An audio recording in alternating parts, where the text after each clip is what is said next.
Greetings, viewers. This, I'm sure, is a fairly familiar sight if you've watched my channel. I'll have a video up of this General Electric Superadio AM/FM high-performance radio with wideband and auto-frequency control reception. Wow, is that ever a mouthful. It's also not even the point of this video. Aren't I supposed to be showing you a RadioShack radio? Well, the reason why I'm showing this Super Radio is because a lot of people have looked at the RadioShack Model 12-903 that I've got right here and said, wow, is that a repackaged Super Radio? I mean, there are certainly similarities. It's got a tuned RF section. It's a high-performance radio. It has the bandwidth switch.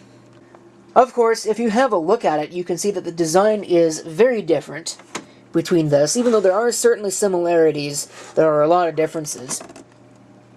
First of all, you can see that's what the speaker arrangement looks like on the genuine GE Super Radio versus this. Looks like they thought about putting in a second tweeter, or maybe that was a bass port or something similar that they just didn't add. I think the speaker is a little bit smaller on this RadioShack as well. Oh yeah, it's definitely smaller on the RadioShack. So, does that necessarily mean it sounds bad, comparatively? No. It's just not going to have the same kind of volume output that the Super Radio will have. I'm not sure why it's got these things on the front. I think they're kind of strange, but they're there. So, that is certainly something worth noting. This is the one that I was talking about, how they had a center detent position. If you remember in my Super Radio video, these do have center detent where the Super Radio does not. You can see also the control layout is different from the Super Radio, so they are not just a simple, this is not a rebadged GE Super Radio. It's more of a clone. Some people might call it a knockoff, but I mean, it certainly doesn't look any cheaper than the GE Super Radio, so maybe calling it a knockoff is not necessarily giving it the credit that it deserves. But otherwise, it is pretty much exactly the same as the GE Super Radio, at least design-wise.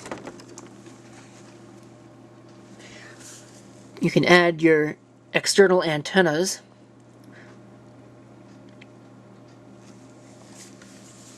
And it has the battery input. There should be a door over this that I don't have, unfortunately. But I suppose you probably could still use batteries. This one's in good shape. There's no leakage, so it was probably never used with batteries. Of course, I have the AC line cord. This one also has an AC-DC switch, which if you have one of these, if you plan on using it with batteries, you will have to switch that to DC. Likewise, if the previous owner used it with batteries primarily, and you go to plug it in and it doesn't do anything, make sure that the switch is set to AC. I'm not sure why they did that. It's manufactured in China, Intertan, Canada. I'm not sure when this thing would have been made. I don't think there's a date code stamped in the plastic that's visible. Maybe if I disassembled the radio, but I don't really feel like disassembling the radio, especially considering it's almost 3:30 in the morning.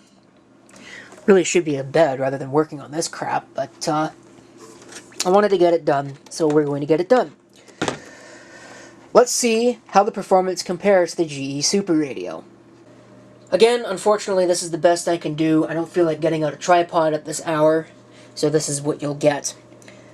Now, I believe that the RadioShack does not have as many IF stages as the Super Radio does, so it may not sound as good, or it'll probably sound the same, or maybe it won't because the speaker's a little different, but it won't have as good a selectivity on AM as the GE Super Radio. But that doesn't mean that it's a bad performer, it just means that it's not as good as the GE Super Radio. So let's go ahead and turn it on and see what it does. I think it is tuned to a station right now. I also think the volume control is turned all the way down.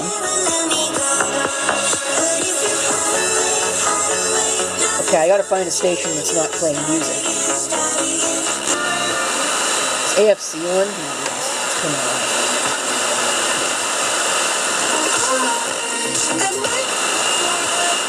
Do it now or never. Haven't heard that on the radio in a while. Should've wished you were here, but you're not, 'cause I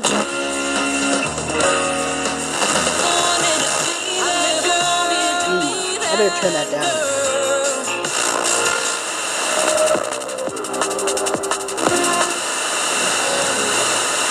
The laws of the universe. There we go. There's not going to be one single silver bullet that's going to fix the debris problem. There's going to be a bunch of different ways. Wide normal band isn't going to do anything. We have to make use of all. So let's adjust the bass and treble. It's complicated. Victoria Sampson is the Washington Office Director of the Secure World Foundation. What I believe is, the treble control. My organization looks at things that can affect our ability to get access to or use of space. And very obviously, space debris is a huge part of that conversation. Junk is building up in low Earth orbit. Satellites are still launching, and a regular active cleanup operation is a long way off.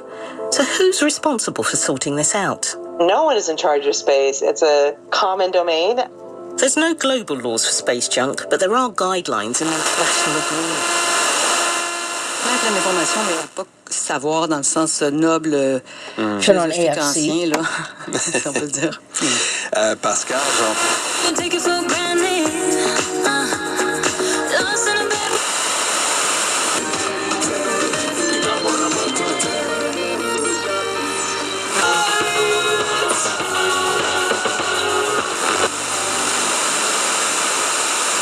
Okay.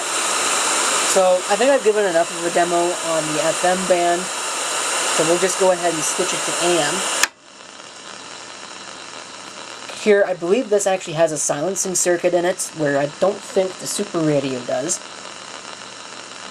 So some of the weaker stations may not even come in at all. But I guess we can find out. We are also on normal bandwidth, as opposed to wideband.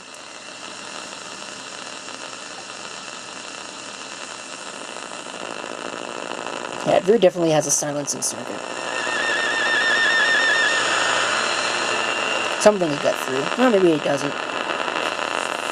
Like, maybe casual connections aren't working for you at that time, you know? Yeah, I know that feeling of when you're just starting to date someone and you really like them and it will feel like the world will end if they go out with someone else. But the way I deal with that, keep it to yourself.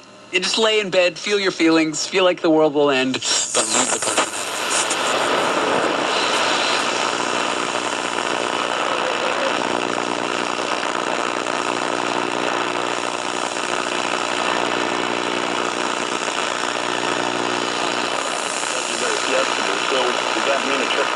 Maybe, but at the end of the day, they have to use the 4 quarters, and they have to make sure that Jameson. I don't think it's going to silence their circuit, unless the interference is really doing that much. On Sunday, people are telling us, as in the American people, that I don't think the selectivity is as good. There's a lot more spread. The station comes in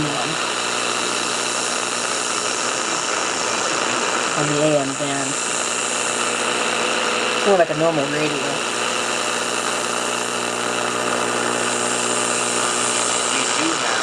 It just picks up things a little bit better.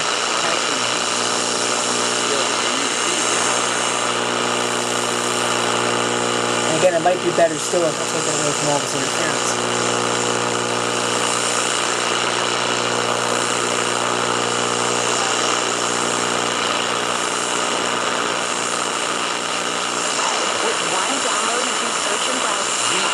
taking an 8-day Christmas vacation.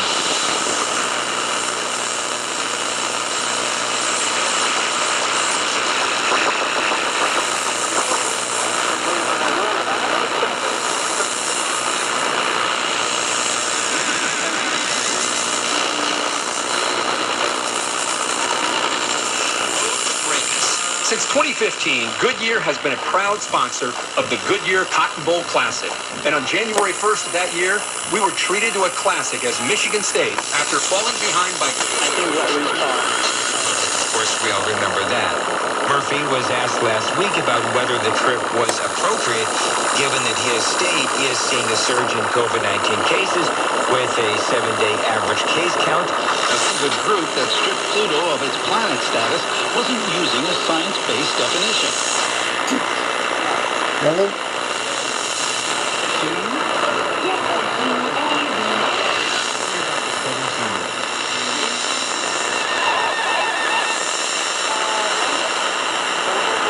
Early morning, some lunatics are out on the radio. She's not so scared. She just thinks that people should wake up. That's doing pretty well. Going on. Doing as good as the Super Radio, maybe not.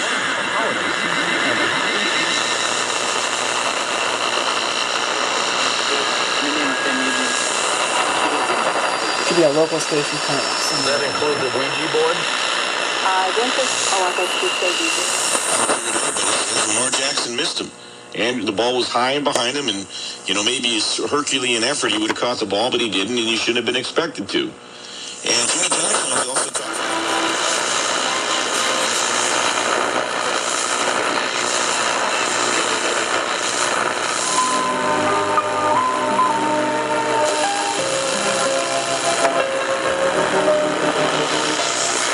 Rental units are available now. Leases starting from the low 2000s, all inclusive. Learn more at bldhomes.ca. Life simplified.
Alright, so that's it.